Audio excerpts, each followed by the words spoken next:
Tyrion Lannister, despite his failings, was right about one thing, which was a mind needs books like a sword needs a whetstone. Books help sharpen the mind. They broaden one's view. They are a gateway into totally new realities. With this video, I am going to be recommending to you various books that I am a fan of. Note that the word book in concerning this video covers everything from traditional hardbacks to online comics. And with that out of the way, we can begin.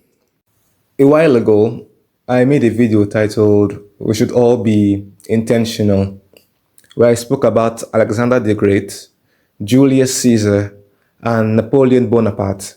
These were men in history who not only wanted more for themselves, because we all do, but they took active steps to bring their desires into reality, and by skill, grit, providence, and luck, they shaped the world around them. Our next book focuses on the life of one of these great men, which is none other than Alexander the Great by Philip Freeman. The book starts off by covering the early life of its author's namesake, King Philip of Macedon, a man who would do far greater than those before him by creating the League of Corinth, or the Hellenic League, a coalition of all Greek city-states under him, and by so doing, he gained the title of hegemon, or supreme commander.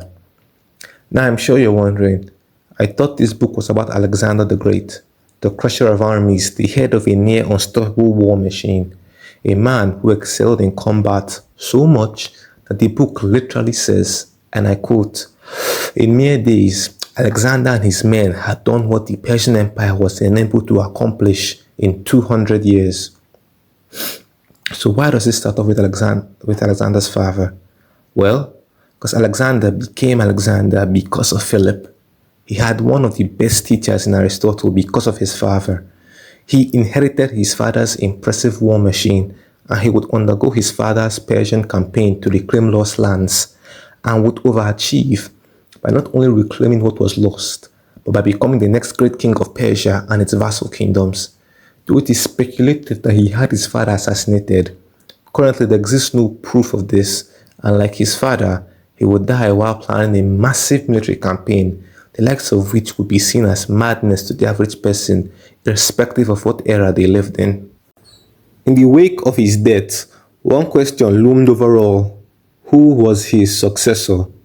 His bastard son Heracles? His unborn child with one of his foreigner wives? His intellectually disabled half-brother? Perhaps his mother, his half-sister, maybe even his niece, or the generals, renowned warriors and men of clout who either fought and bled for him or governed his various territories. This struggle for not only power but legitimacy is known as the Succession or Diadochi War. In the middle of this tumultuous affair was Alexander's non-Macedonian secretary-turned-general, Eumenes, a man who, unlike the other generals, fought not for his own personal power, but to preserve power within Alexander's family, the Argead dynasty. If what I've said so far has intrigued you, then you have to read Ghost on the Throne, The Death of Alexander the Great and the Bloody Fight for His Empire by James S. Rom.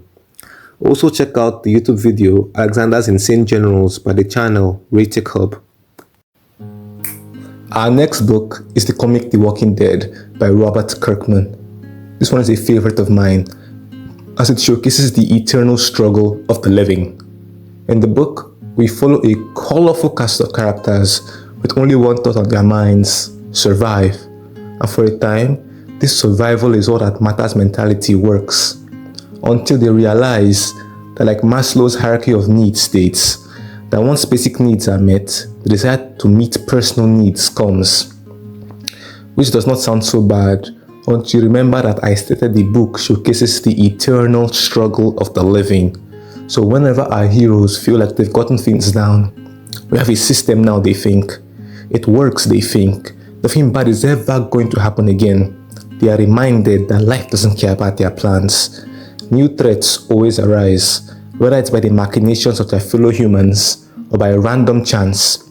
And despite this, despite all they've lost and all they know they will eventually lose, they keep living, they keep loving, and because of that love, they keep fighting. I'm going to round up this session with an excerpt from our next book. I have told you these things so that in me you may have peace. In this world you will have trouble, but take heart, I have overcome the world. Like many others, when I was going through a hard time, I sought solace in God. But the question continued ringing in my ear. Now I'm getting better. What do I do? How will I continue my relationship with God when I no longer need to be comforted? And that's where the Bible came in. Through the Word of God, I learned that God is much more than I could have ever fathomed, as I saw diverse individuals who not only survived but thrived because of their relationship with God. I learned that God is not just an all-powerful and incomprehensible being, but He is also a Father who wants to not only save His disobedient children, but to guide them to a better way of life. Our next story follows the journey of another disobedient child, who after watching his father die, goes against the very philosophy his father tried to teach him. That philosophy is, you have no enemies. No one has any enemies. There is no one you need to hurt.